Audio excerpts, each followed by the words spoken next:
কিয়ামত থেকে কিয়ামত ছবি, ও আমার বন্ধু গো চিরসাথী পথ চলার।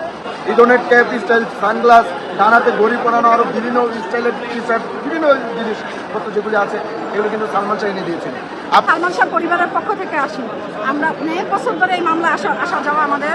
সালমান শাহ মারা যাওয়ার পরে এই বিচারটা আমাদের মনের মধ্যে নিয়ে নিচ্ছি। যতদিন বিচার না হবে আমরা ততদিন আসতে থাকবো।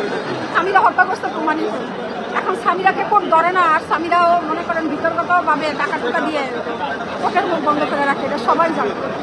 1992 সালে অঞ্জু ঘোষ আর ইলিয়াস কাঞ্চলের বেদের মেয়ে জোৎস্না, কয়েল মার্কা সিনেমাগুলো দেখতে, ওয়াসিম, রাজ্জাক, তারপরে আলমগীর, শাবানা, এদের সিনেমা কিন্তু এই ইয়াং জেনারেশন আর দেখতে চাইতো না, হলে যাইতো না। এই সালমান শাহ কিয়ামত থেকে কিয়ামত ছবি 1993 সালে পাবলিশ হওয়ার পরেই দেখেন চলচ্চিত্র অঙ্গনটাই পাল্টে গেল। পুরো চলচ্চিত্র অঙ্গনটাই অন্যরকম একটা আবহাওয়া আসলো, যে বলিউড, টলিউড, টলিউডের সাথে পাল্লা দিয়ে বাংলাদেশ চলচ্চিত্র জগতেই চেঞ্জ হয়ে গেল। আগে কি এরকম ক্যামেরা ছিল? সালমান শাহর গানগুলো দেখেন, কিয়ামত থেকে কিয়ামত ছবি, ও আমার বন্ধু গো চিরসাথী পথ চলার। আর আমিন খান আর জুই চালার গানটা দেখেন, ওই গানের সাথে কম্পেয়ার করলে সালমান শাহর গান বেশি সুন্দর। সালমান শাহ শুটিং স্পটটা বেশি সুন্দর হয়েছে। আপনি দুইটা গান পাশাপাশি দেখে দেখবেন, এক পাশে কিয়ামত থেকে কিয়ামত তাক, আর এক পাশে কিয়ামত থেকে কিয়ামত। আপনার দেখবেন কিয়ামত থেকে কিয়ামত ছবির শুটিং স্পট সুন্দর।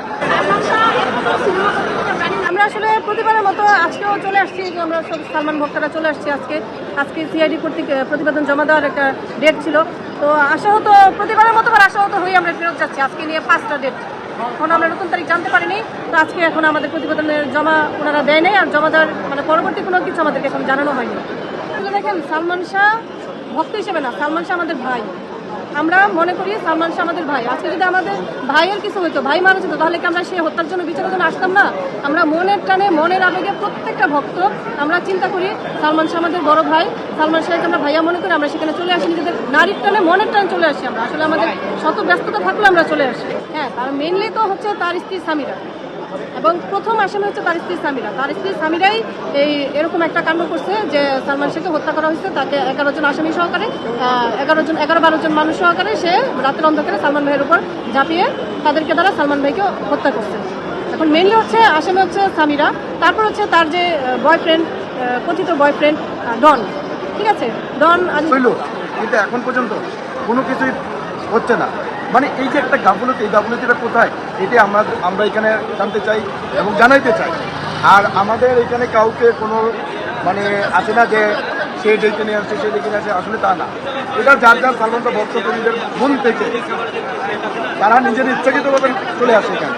আর আমাদের তো চাওয়া পাওয়া একটাই, যে আমরা প্রত্যেকের অর্থে আমরা চাই যেন সালমান শাহের সুস্থ ন্যায় বিচারটা যেন পাই।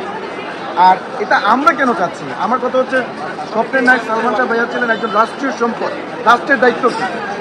চলচ্চিত্রকে সালমান শাহ কি চলচ্চিত্রকে কোনো কিছু দেয়নি? অবশ্যই দিয়েছে। এই নিত্য নতুন স্টাইল কে এনে দিয়েছে? সালমান শাহ এনে দিয়েছে।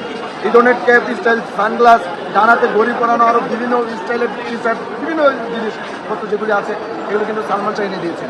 আপনি দেখেন, সালমান শাহ মৃত্যুর পরপরই কিন্তু চলচ্চিত্রই কিন্তু ধ্বংস হয়ে গেছে।